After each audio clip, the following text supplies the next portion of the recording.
Termasuk PR ketika aku mencari sosok Mardigu Wowi. Itu tuh susah banget. Kenapa? Karena di Wikipedia aja dihapus loh. Yang hapus siapa? Ini menarik. Ini yang kita sebut bahwa COVID adalah political tool. Oke. Apa memang dia itu harus pulang dan kemudian emang untuk ditangkap? Atau apa sih? Saya ini anti BUMN yang di bawah kementerian. Kenapa sih? Indonesia juga anti?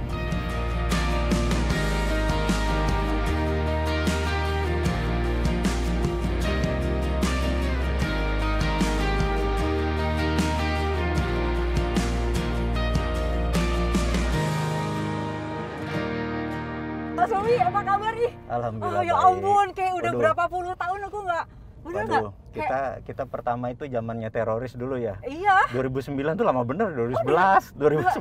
Kayaknya tiap ada teroris, Mardigu. Teroris, Mardigu, gitu-gitu terus kan? Bener nggak? Dulu.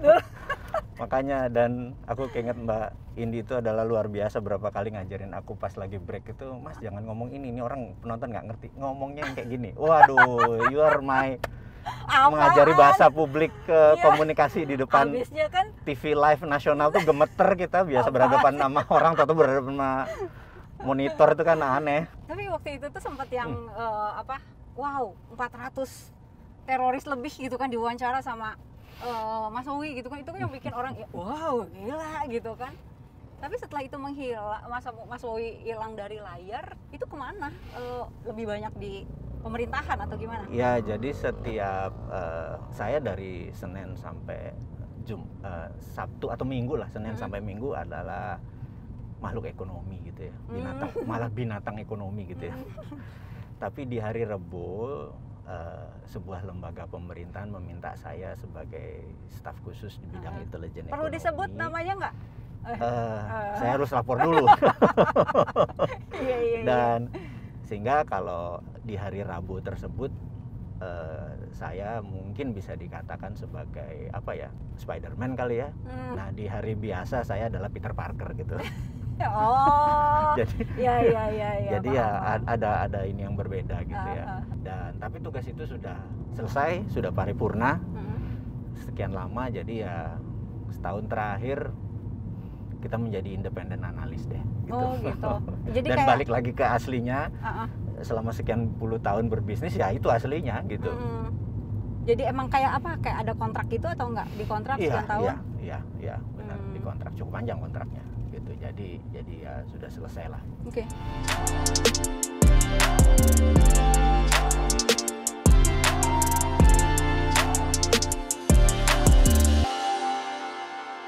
PR ya Mas Wowi, nomenklatur, terus ya kayaknya PR banyak gitu loh Mas. Agree. Iya kan, PR banyak banget. Termasuk PR ketika aku mencari sosok Mardigu Wowi. Itu tuh susah banget. Kenapa? Karena di Wikipedia aja dihapus loh. Yang hapus siapa? Ini menarik. Yang hapus siapa? Itu nggak ada. Jadi aku tuh mesti yang PR-nya tuh nyari Mardigu Wowi. Itu harus nelfon sana sini sana. Ini siapa nih? Orangnya siapa sebenarnya gitu. Satu pertanyaan. Siapa yang hapus Wikipedianya Mardigu Wowi Prasetyo? Kayaknya ada hal yang nggak bisa dijawab di publik nih. Tapi tahu siapa yang hapus? Bilang gitu ya? dulu. Bilang dulu. Izin? Bukan izin. Apa? Udah dieksekusi baru dia lapor gitu ya. Dengan alasan apa katanya? Wah ini, aduh ini Mbak, kita cari pertanyaan lain aja yang lebih seru deh.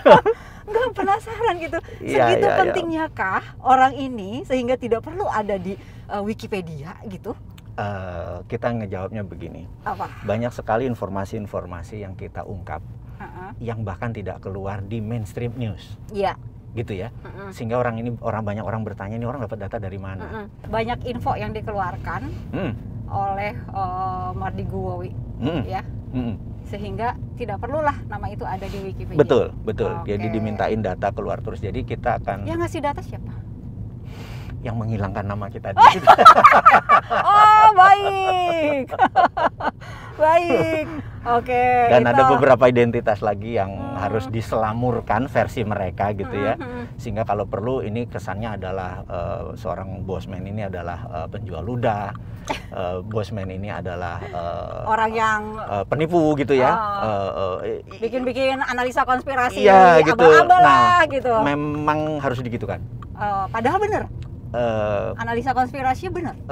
Ya karena jadi gini, kalau disuruhnya gitu kan, 5 data bener, 1 menyelamurkan, 7 data bener, ini hilang. Jadi mereka bilang, ini orang ngomong apa sih, mau lari kemana?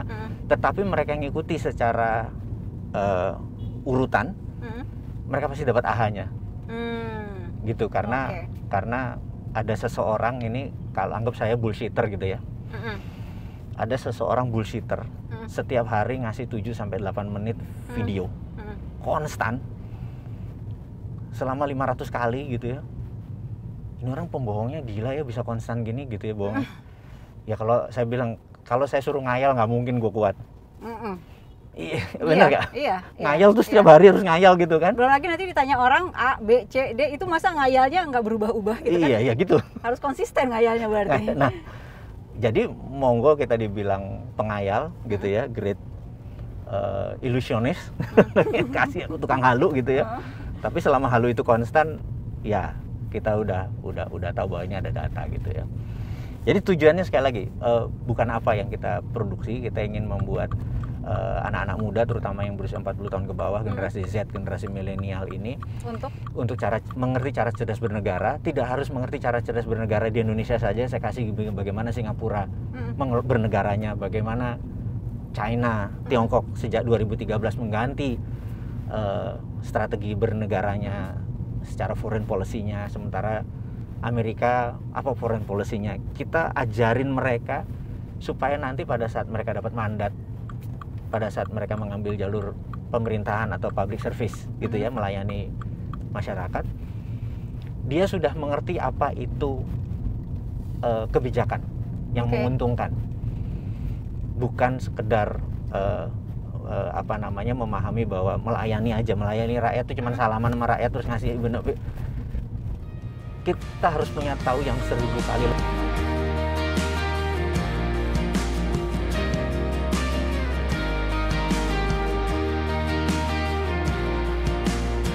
Kan aku tahu banget kamu tuh pernah masuk di YouTube-nya Deddy Corbuzier kan. Di situ ngomong bahwa COVID buatan Amerika, Cina, Israel gitu kan, untuk Trump gitu kan. Kamunya sendiri kena gitu. Masih merasa bahwa itu memang ya dibuat untuk ngalahin Trump. Jadi sebenarnya waktu COVID ini di launching bulan November 2019, kita harus menginform ke masyarakat bahwa COVID memang benar adalah virus yang dari kelelawar dan sebagainya. Tetapi ada 3 laboratorium di dunia ini, di Wuhan, di Israel, sama di Amerika, yang bisa mengenrich atau memperkaya. Nah, begitu dia memperkaya ini, dia punya sifat lebih deadly, lebih mematikan. Nah, waktu kita lihat secara garis besar, apakah ini untuk ngalahin Trump gitu ya? Apakah ini? Kita lebih melihat ini lebih luas lagi bahwa ini adalah konspirasi untuk Great Reset. Great Reset itu ada sekelompok manusia yang punya cita-cita, anggap Thanos deh. Thanos dalam film The Avengers kan, dia Thanos ini ingin dunia sempurna, dia separuh penduduk dia matiin ya. Gitu ya. Supaya dunia sempurna, tapi dunia versi dia. Nah, ini pun ada sekelompok manusia yang kita sebut globalis gitu ya. Yang sejak ratusan tahun memang sudah control the world gitu. Dan mereka the winner takes all, ada buku yang menarik tuh. Mereka adalah pemenang, karena pemenang selalu mengambil semuanya gitu ya, the winner. Mereka itu ingin the winner terus. Mereka itu bukan negara. Mereka adalah giant corporation. Mereka bisa mengendalikan sebuah demi cita-citanya. Contoh ya, ini coba. Dulu di tahun 1910, nanti kita akan jawab sampai sana. Tahun 1910, dunia itu mata uang dunianya masih pound sterling sama Swiss franc. Belum dolar. Mereka ingin dolar menjadi world currency. Itu waktu rapat di Jacqueline Island 1910, Partai Demokrat menolak. Yang menang, dan ini dia dari sisi Republikan gitu ya. To make story short, separuhnya itu naik di kapal Titanic yang tenggelam. sehingga kebijakannya akhirnya disetujui karena suaranya jadi mayoritas yang setuju bahwa dolar akan menguasai. Baru tahun 44-45 sewaktu Bretton Woods Conference tahun 45 di utaranya Boston itu menyatakan bahwa world currency adalah waktu perang dunia kedua berakhir adalah dolar gitu ya. Nah, sewaktu dolar berkuasa, jadi kalau saya punya uang $1.000, saya mau transfer ke Mbak ini di rekening Bank Mandiri. Maka kita nulis nama Mbak ini, nomor rekening segala macam, kita transfer $1.000-nya. Clerknya, kasirnya akan menginformasikan ke New York. New York akan menginformasikan ke kota kecil namanya Basel. Kalau Basel bilang oke, proof, New York oke, ini oke, baru pindah, ada fee. Selama kita transfer, Basel itu dapat fee sekian persen, kecil. Basel itu milik sebuah keluarga.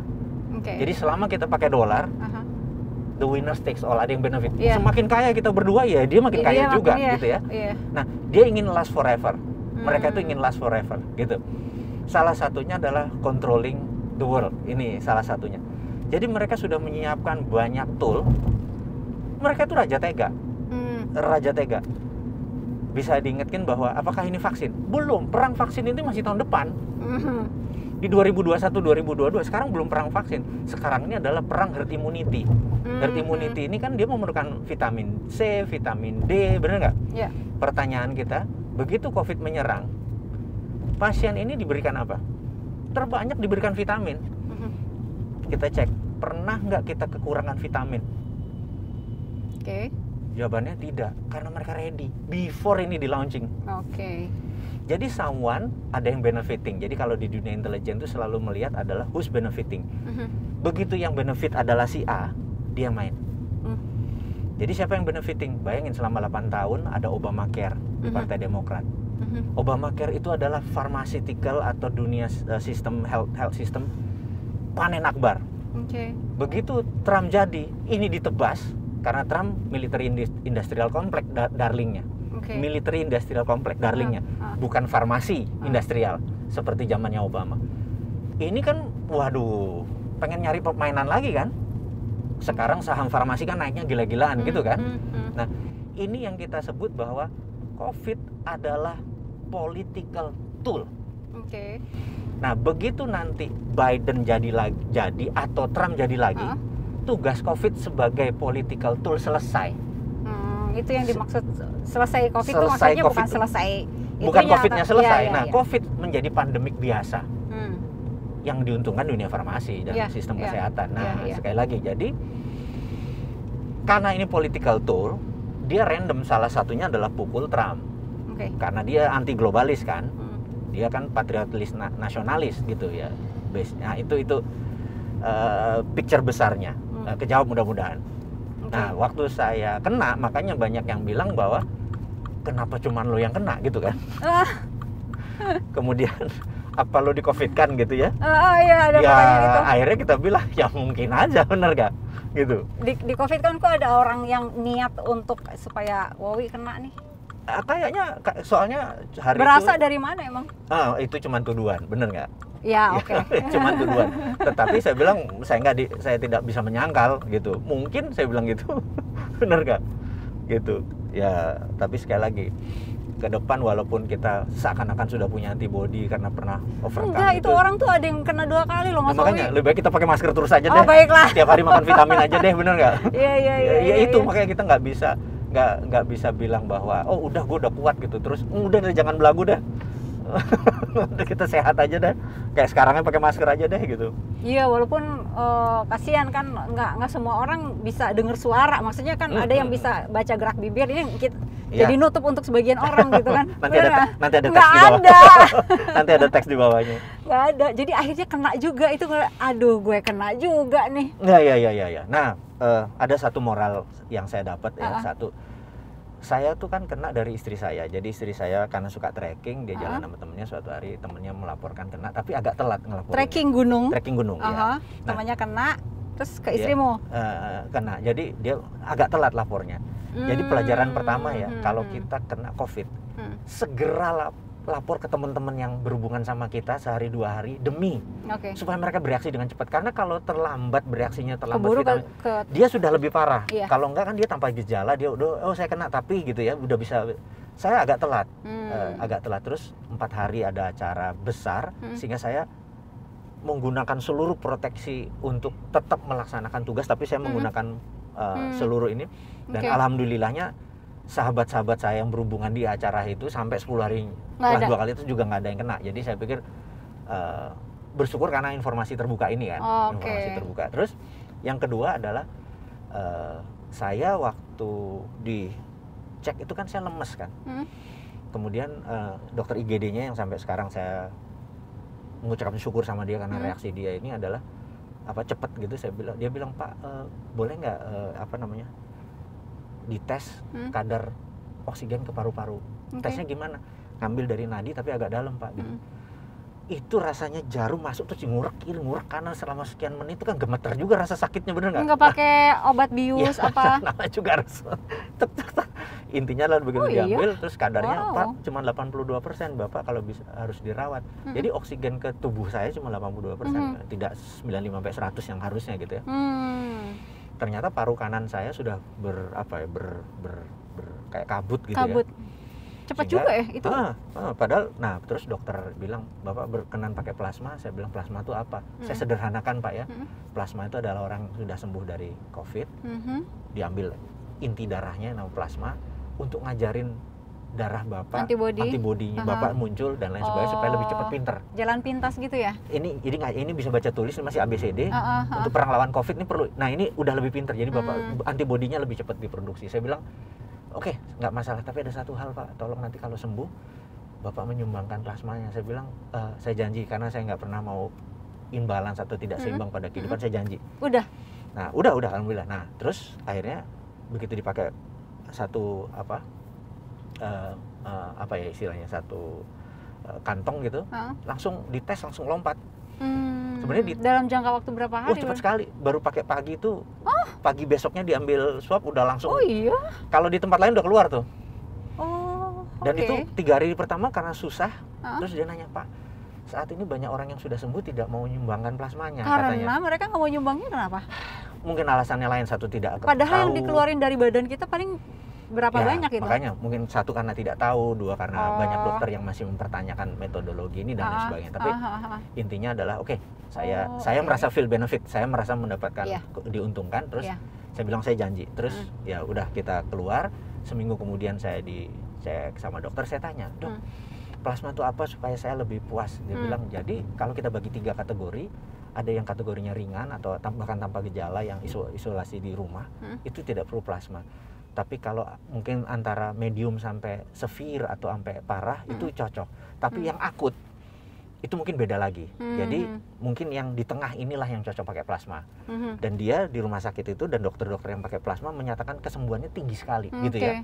Nah, saya jadi pede untuk mempromosikan plasma. Karena itu kita buat video, mengucapkan terima kasih kepada nakes, tenaga kesehatan seluruhnya, bukan yang karena nolong saja. Ternyata saya itu bisa setiap 2 jam pencetin itu karena perlu ini. Pencetin untuk manggil ininya, infusnya habis lah, inilah gitu ya. Itu saya lari-lari kan, tenaga kesehatan itu sampai nanya, Pak, berapa orang di lantai ini? Pak, 32, Pak. Pegawai ini berapa? 17 itu bisa begini-begini terus katanya. Dan mereka itu sampai dikasih sebuah minuman karena nggak sempat makan. Oh my God. Jadi mereka, saya bilang, wah, ini orang militan sekali menolong orang, sementara dia kadang-kadang nggak sempat, cuma dikasih apa? Mereknya S itu depannya gitu. Dan itu semua nutrisi ada, karena nggak sempat makan formula. Jadi mereka cuma nengguk, tapi tidak kekurangan. Karena itu saya sampai terharu saya. Gila, nakes kalau kayak gini nih, COVID harus segera hilang gitu kan. Nah, sementara metode plasma ini ternyata efektif. Bayangin, sekarang ini ada 400.000 yang sudah sembuh, ada 500.000 yang terpapar. Kalau 50.000 aja yang memberikan plasmanya, sembuh nih. Ya, saya pikir oke, saya mau mempromosikan bahwa teman-teman yang pernah sembuh kurang dari 6 bulan, antibodi Anda terbaik, bisa nolong sesamanya. Gimana caranya? Datang kemana? Nah, ada 2 lembaga saat ini yang siap menerima, satu RSPAD, 2 PMI. Nah, datang ke sana untuk menyembuhkan, dan ini pro bono, udahlah gratis lah buat sama saudara gitu ya. Tapi ada berita buruknya, ada yang sudah beli vaksin yang bisa nggak kepake. Karena itu jangan dipromosiin ini. Lebih baik bosnya mati nih kalau. Aduh. Nah, karena kan yang satu kan ini organik. bukan anorganik, bukan Sementara kimia. yang itu kan lumayan tuh dan itu modalnya dan modal, bisa pakai. berharap balik modal banyak juga tuh yang itu. Nah ini, jadi ini nggak boleh dipromosiin nih. Aduh. Itu Terus jadi gimana? satu, ini lebih murah, lebih cepat gitu ya. Betul. Nah, ya udah saya ngomong apa adanya bahwa ya udah kita sesama anak bangsa ya saling gandengan, saling bantu kasih plasma, selesai ini masalah. Walaupun yang udah tadi ngupayain vaksin segala macam akan ya marah sama atau tidak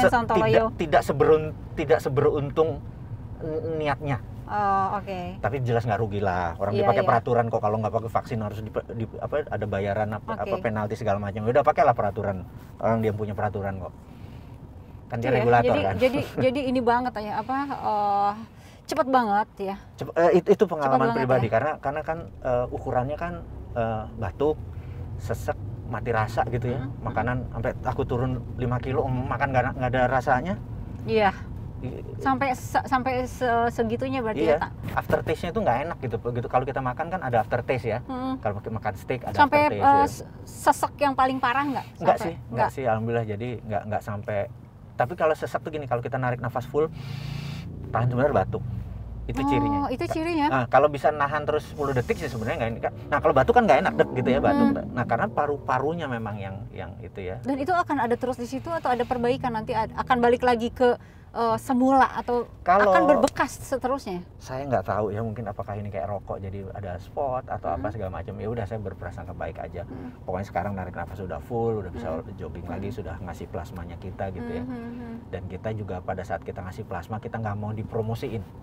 Karena kita bukan mau jualan, udah kasih aja gitu loh, nggak usah difoto, nggak usah naikin status kita gitu. Tapi kita bilang bahwa kita sudah lakukan dan kita janji akan terus selama ini masih dianggap bisa menyumbang, karena katanya nanti antibodinya juga ini juga agak turun sedikit gitu. Mas Woyo waktu belum kena ya kan ngomong COVID begini, COVID begitu gitu, wah segala macam teori dan segala macam ya segala macam yang ada di YouTube lah, bisa dibuka semuanya. Setelah kena gitu, berasa kena karma nggak sih? Atau apa gitu? Atau saya kan tidak pernah ngomong jelek tentang COVID, bahwa COVID itu bullshit atau COVID itu konspirasi, COVID itu tidak ada gitu ya. Saya malah yang ngomong bahwa COVID itu ada, COVID itu deadly dan kita akan selamanya sama COVID. Tapi tujuan COVID adalah untuk political itu, dan kita ngomong jelas. Jadi kita bukan menantang orang bahwa ini tidak ada, kita akan enggak itu. Jadi saya tidak merasa kena karma. Saya malah selama di opname itu saya merasa bahwa saya bersyukur karena saya dilihatkan betapa tenaga kesehatan para dokter itu adalah sudah titik capeknya, bukan main di mentalnya mereka. Dan nggak tahu sampai kapan ya. Iya. Jadi saya pikir saya memandang sisi yang lain gitu ya, bahwa tindakan globalis yang menguntungkan mereka pribadi ini, ada orang yang rugi materi tapi ada orang yang rugi ke jiwa gitu ya. Yang saya pikir ini ini keterlaluan nih, harus diselesaikan. Nah, cara menyelesaikan menurut saya adalah dengan plasma tadi, walaupun cuman 20% atau yang 30% saja kena medium ini yang memerlukan, itu udah bisa menyelesaikan gitu. Nah, dengan vaksin mungkin lebih cepat lagi selesai dari sisi yang lain.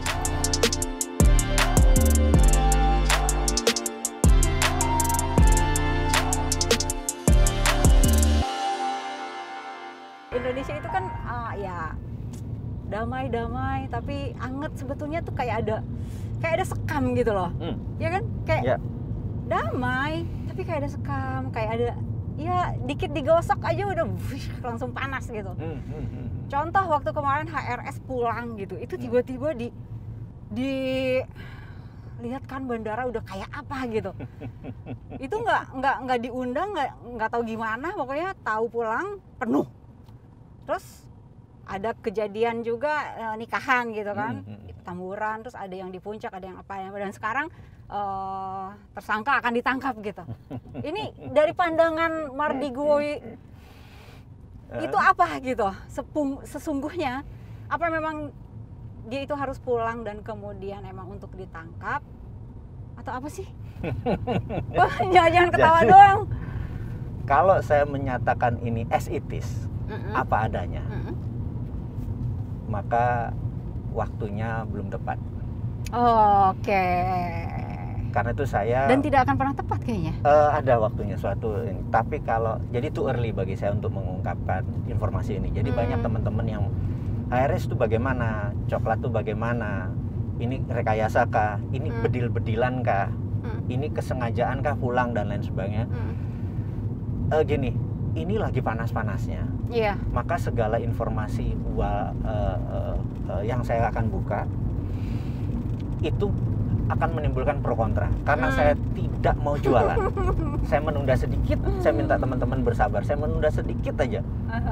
Tapi kita akan buka, kita akan reveal. Jadi kalau mau sederhananya begini, kalau mau sederhana, Mbak Indi ingat suatu hari dulu di TV ada sebuah seorang magician.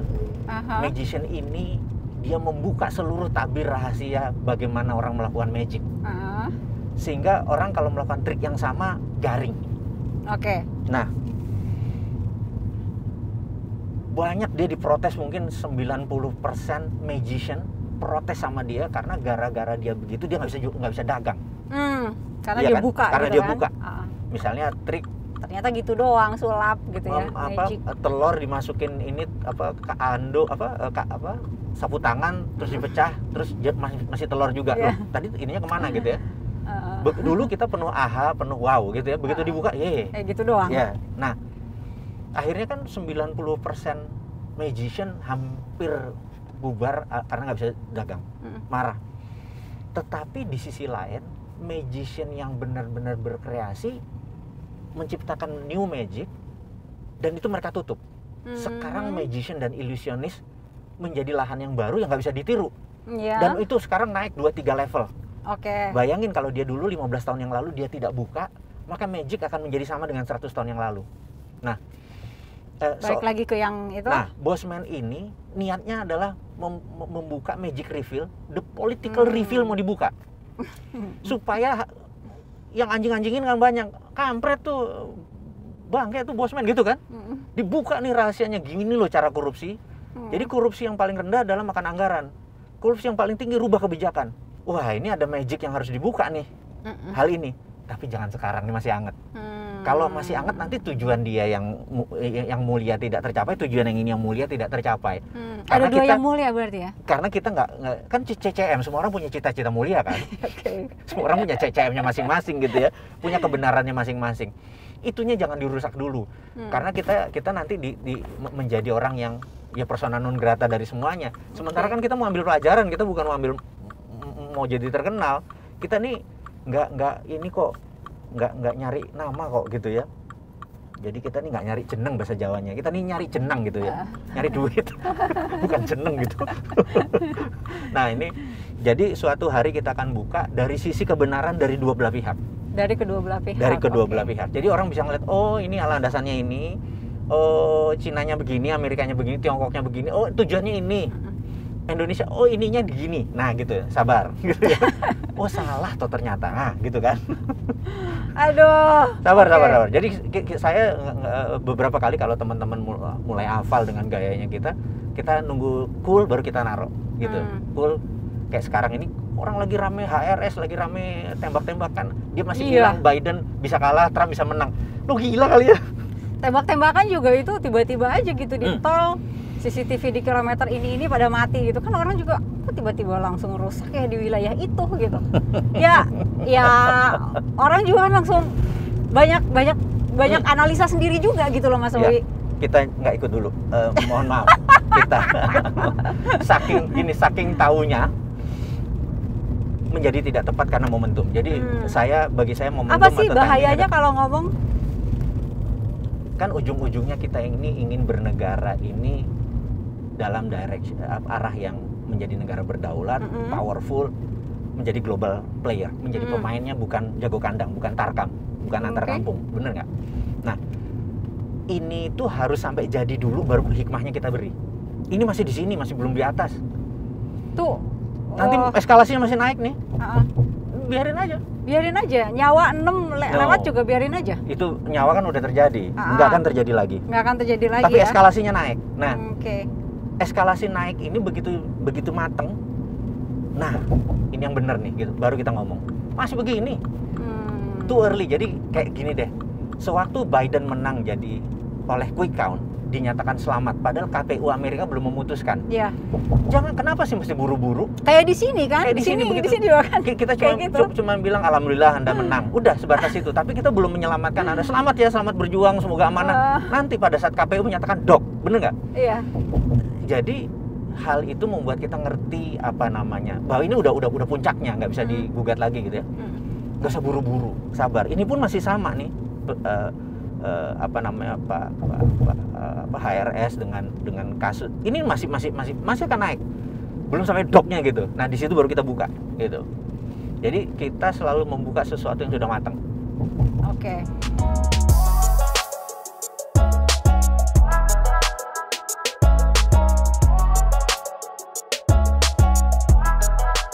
(1989) waktu itu ada Tiananmen, peristiwa Tiananmen.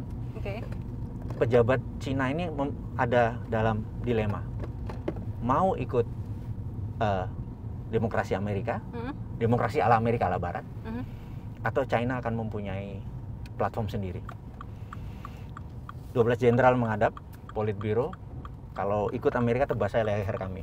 Boleh baca, itu judulnya adalah bukunya The Secret Meeting That Changed China.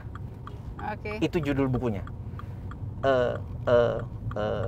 The New Tiananmen Papers.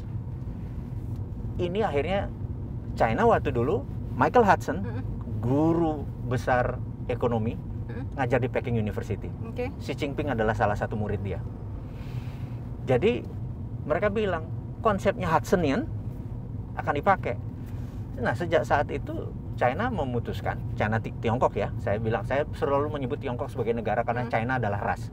Saya nggak anti China. Saya anti komunis Tiongkok. Nah ini harus clear nih. Oh oke. Bukan rasnya, bukan orangnya. Tapi ya arah itunya ya. Iya. Jadi kalau Taiwan dia bukan komunis gitu ya. Ini sekali lagi ini cuman terminologi yang supaya paham. Kalau nyebut Tiongkok sih gitu, karena negara yang komunis gitu ya. Nah kebijakan dia kalau komunis itu di dalam negaranya saya nggak ada masalah. Tapi sewaktu dia ofensif, walaupun pakai ekonomi, kita mempertanyakan, bukan anti loh. Kita mempertanyakan ini hanya saya harus banyak yang harus saya luruskan karena orang-orang banyak bilang lu anti Cina ya gitu. Enggak, partner bisnis gue Cina semua. Komisaris gue berapa yang Cina gitu ya. Dan saya pun berdagang sama orang Cina yang di Cina, yang di Tiongkok. Tapi swasta. Saya ini anti BUMN yang di bawah kementerian. Kenapa sih? Indonesia juga anti. Jadi BUMN gini, Indonesia juga anti. Temasek, Kasana itu BUMN, tapi tidak di bawah kementerian. Tidak ada yang bukain selamat pagi Bu, selamat pagi Pak, tidak dalam struktur departemen. Karena kalau dia di dalam departemen, jadi secara undang-undang ya, presiden dibantu oleh menteri. Itu dalam undang-undang. Menteri ini kementerian itu adalah regulator. Sementara di bawahnya dia namanya operator. Operation. Jadi contoh, BUMN itu badan usaha milik negara. Kalau di bawah kementerian, dia regulator, dia operator, mati swasta. Jadi kalau saya nih dapat mandat, saya bubarin itu departemen BUMN, kementeriannya, bukan BUMN-nya. BUMN-nya di bawah menteri terkait. Itu sebabnya Mardigu tidak pernah dapat mandat buat itu. Karena itu nggak pernah dapat mandat. Gitu. Iya, itu sebabnya. Karena teman-teman nanti nggak yang itu tim sesnya nggak bisa dapat jabatan komisaris. Nggak dapat. Siapa yang membantu bosman gitu kan? Aduh, ya ampun. Ya udah pokoknya sekarang bosman Sontoloyo ini banyak ya udah ngecap aja gitu. Ngecap aja gitu. Toh nggak dianggap kan? Gitu. Jadi kita bunyi aja bahwa loh kalau Anda saya setuju BUMN di bawah kementerian, ya monggo ya argumenmu aja. Kita nggak setuju karena begini, karena akhirnya menjadi lahannya tim ses untuk duduk, sementara kalau bosman dapat mandat, tim ses nggak dapat apa-apa, ngapain gue bantu dia, bener nggak? Iya itu, jadi saya pikir oke, kita paham, bener nggak? Gitu. Nah ya gitu.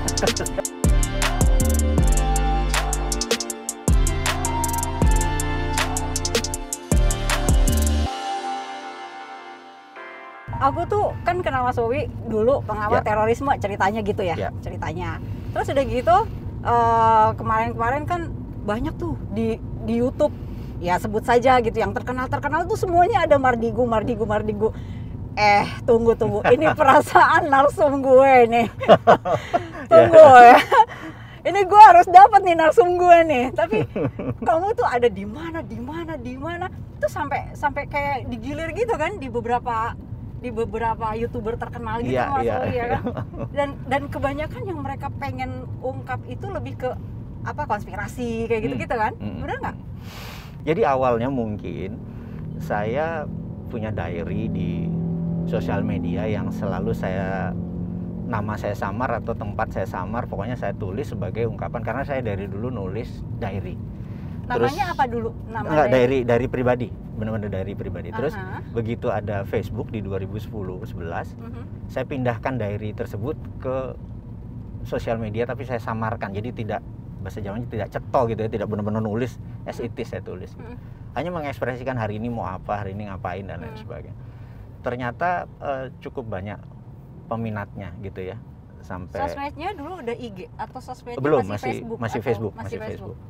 Terus ternyata cukup banyak dan cukup banyak, tapi tahun bergeser 2013 2014 ternyata anak-anak muda yang generasi milenial lebih suka gambar gitu kan.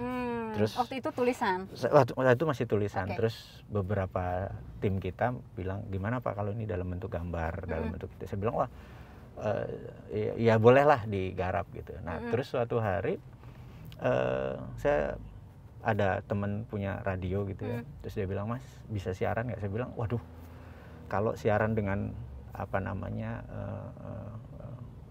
temanya apa gitu kan, saya harus tahu dari awal. Dia bilang enggak, ini kayak acaranya Mbak Indi lah apa aja gitu. Nah saya lebih luas gitu ya, karena akhirnya kita rekaman taping, kemudian dia ngirim 3 menitan gitu, 3 menitan video wawancara itu. Terus dia bilang saya mau naikin ini, terus saya oh lucu nih, terus saya kasih anak-anak, sama anak-anak dikasih footage, dikasih gambar, dikasih gerak, dikasih itu, jadi bukan kata-kata aja tapi ada gambarnya gitu. Terus saya sebar lewat WA tanpa niat apapun. Terus ternyata nyebar cukup kenceng gitu ya, karena saya dapat feedback dari beberapa, maksud lo apa nih gitu. Saya waktu itu soalnya videonya tentang mengkritisi Undang-Undang 45 yang diubah menjadi Undang-Undang 2002. Saya menganggap Undang-Undang 2002 itu, ini versi saya ya, versi saya dalam bernegara. Undang-Undang 2002 itu banyak berubah pasal 45, salah satunya adalah popular vote gitu. Nah sementara negara demokrasi terbesar di dunia aja pakai electoral vote gitu ya, Amerika yang tua itu nggak pakai popular vote. Karena popular vote yang dijual kan kepopuleran, bukan kredibilitas. Ini versi saya ya, maaf nih kalau yang tersinggung. Itu tahun berapa berarti ya? 2002. Sorry, yang radio itu. 2 tahun yang lalu. Oh 2 tahun lalu. 2 tahun yang lalu. Oke. Nah di 2 tahun yang lalu. Nah terus setelah saya sebar video itu, saya mempertanyakan ada baiknya kita merevisi undang-undang. Karena saya ada satu hal yang saya agak sedikit madek gitu bahasa Jawanya. Begitu menghilangkan fraksi TNI Polri dari DPR. Sementara menurut saya seorang TNI dan Polri itu mereka sudah tidak punya voting right, tidak pernah memilih, tapi tidak ada wakilnya. Mereka 1 juta orang, 2 juta orang, dan ini adalah well trained manusia yang terdidik, terorganisir, ngerti bela negara dan lain sebagainya. Begitu mereka tidak punya wakilnya, saya pikir ini negara kita diasasin ini, gitu ya. Nah, saya bunyikan itu bahwa kita harus revisi ulang. Saya maunya termasuk nambah satu lagi, ASN kalau perlu kan dia tidak usah milih, kalau nggak nanti dipaksa sama atasannya, bupatinya, wali kotanya lah, gubernurnya lah, memaksa. Nah ASN kalau perlu tidak memilih, tetapi punya wakilnya di DPR. Dan itu barang nyampe ke pemerintah atau nyampe. Karena teman-teman pejabat yang nanya maksud lo apa nih gitu dan lain sebagainya gitu ya. Saya bilang segitu kenceng, sampai sahabat saya Mas Roy Martin itu bilang, Mas ini suara kamu. Saya bilang iya, kamu harusnya taruh mukamu. Kenapa? Karena lo nggak bertanggung jawab nih. Kalau suara doang. Suara plus nama? Enggak, waktu itu belum, masih suara doang gitu ya. Terus dia bilang lebih baik ada mukamu, jadi kamu bertanggung jawab, jangan kayak gini. Saya pikir benar juga, tapi saya kalau taruh nama saya dibilang jualan. Bener nggak? Lah saya kan nggak niat jualan, gue orang mau pensiun kok, saya bilang gitu. Terus gini aja, taruh namamu aja, jadi bertanggung jawab gitu. Nah terus video berikutnya kita taruh nama tapi kita nggak taruh foto karena kita nggak ada niatan untuk jualan gitu ya. Kita cuman akhirnya video 2-3 kita taruh di YouTube, ternyata responnya cukup bagus. YouTube pertama YouTube Mas Wowi tahun berapa ya berarti? 24 Juni 2019. Baru dong. Baru.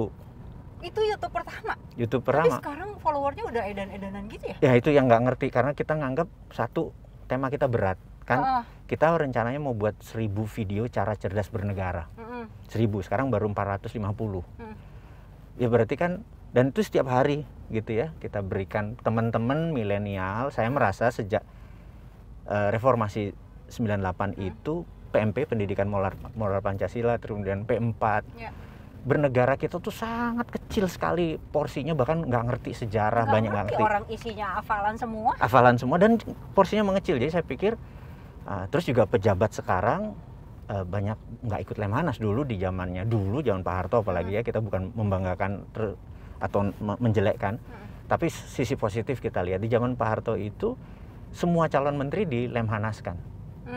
Jadi Lemhanas dulu. Jadi kalau udah dipanggil Lemhanas, ini calon menteri nih. Padahal dari 100 orang yang dipanggil cuma 1 yang jadi gitu ya. Kalau sekarang ini dia jadi dulu.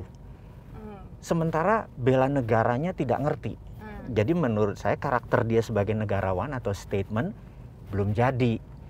Nah boleh dong kita bersuara bahwa ada baiknya mereka sebelumnya dilemhanaskan dulu.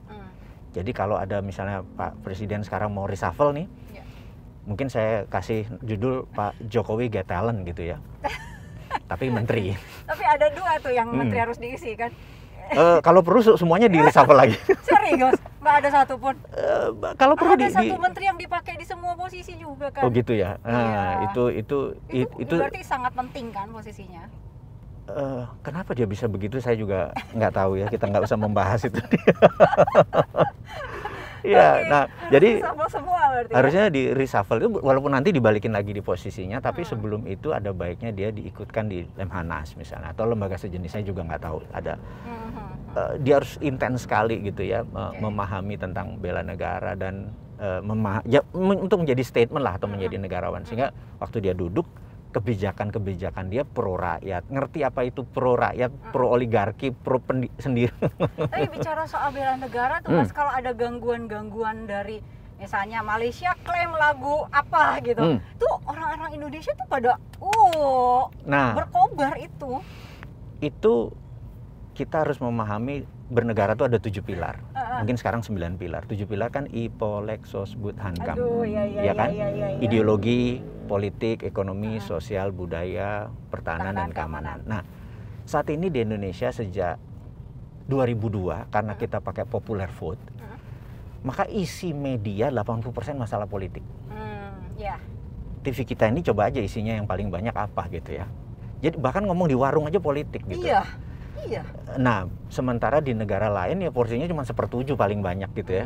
Nah, bisa kita lihat sosial medianya di Jepang, sosial medianya di Korea, sosial medianya di Singapura, sosial medianya di Amerika. Jatah politik kecil sekali. Jadi nggak kayak kita tergila-gila sama politik gitu. Tergila-gila ya. Iya, sehingga ekonomi kita tidak grow seperti seharusnya. Sosial budaya kita tidak memahami bahwa TikTok itu bisa merupakan tool sebagai intelijen untuk mempengaruhi dan lain sebagainya. Nggak tahu, asik kok gue main TikTok gitu ya. Nah, ketidakfahaman ini sudah semakin panjang dan mungkin saya sebagai orang nasionalis patriotis ya ngambil genre sendiri deh gitu ya. Itu agak melihat itu sebagai national threat. Nah, saya mempertanyakan kepada negara kita saat ini, who define atau siapa sih yang menentukan national threat di negara kita? Kayaknya ancaman? Nggak ada. Nggak ada, di kita nggak ada ya? Nggak ada. Harusnya ada. Harusnya ada. Di Amerika ada NSA, National Security Agency, ada eksekutornya CIA dan lain sebagainya gitu ya. Terus ada Defense Intelligence Agency. Di Indonesia satu-satunya negara dari 160 negara yang nggak punya badan intelijen pertahanan gitu ya. Jadi kalau BIN itu usernya presiden, BAIS itu usernya panglima, Menteri Pertahanan harusnya ada dia ya. Tidak harus rumit. tidak harus rumit dan tidak harus banyak. Karena ini bidangnya beda-beda gitu. Bidangnya pertahanan beda sama keamanan gitu ya. Keamanan ranah polisi, pertahanan ranah militer. Militer tugasnya satu, eradicate threat, meniadakan ancaman. Polisi tugasnya adalah mempidanakan ancaman. Dua hal yang berbeda. Ini meniadakan ancaman. Kalau belum ada ancaman udah hilang dulu gitu kan. Iya. Itu memang fungsinya. Nah ini begitu ada ancaman atau threat tadi, udah jebol duluan, udah maling, udah korupsi, dia baru mempidanakan. Ini pra, ini after, gitu kan? Yang begini-begini ini nomenklatur negara toto dahar kalau orang Jawa bilang tuh. Saya banyak terminologi Jawa karena latar belakangnya Jawa Timuran gitu. Makan aja ada totonya gitu ya, piring di sini, sendok di sini, garpu di sini gitu ya. Nah, nomenklatur bernegara ini banyak yang harus dibetulin. Misalnya Departemen Sosial itu jangan di bawah negara atau pusat, tapi Departemen Sosial yang lebih tahu adalah pemerintah daerah. Jadi bubarin aja tuh departemen itu.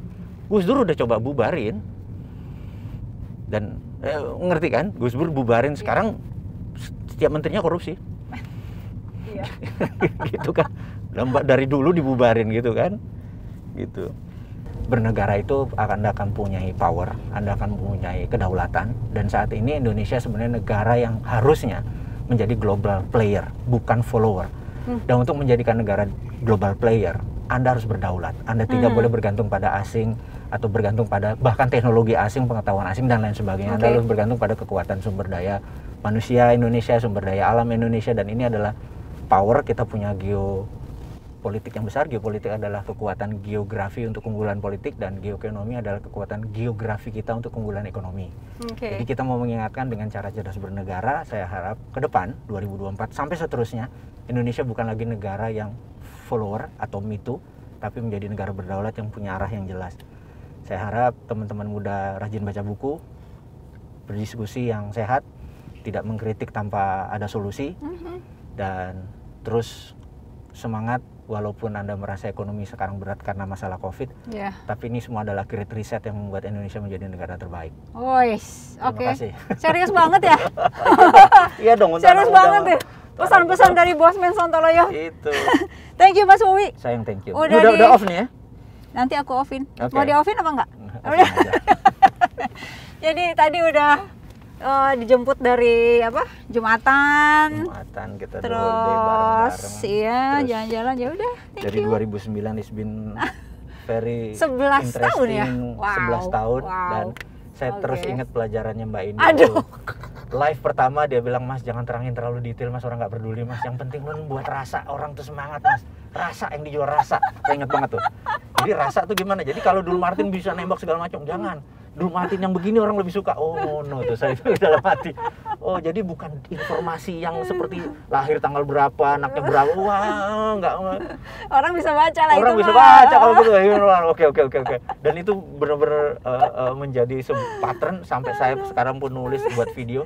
Nggak pernah cerita detail, cerita yang penting orang exciting aja. Exciting. Iya, betul. Jadi thank you, udah memberikan kontribusi yang luar biasa. Enggak lah. Let's tell the truth. Sama-sama, thank you. Cepat sembuh.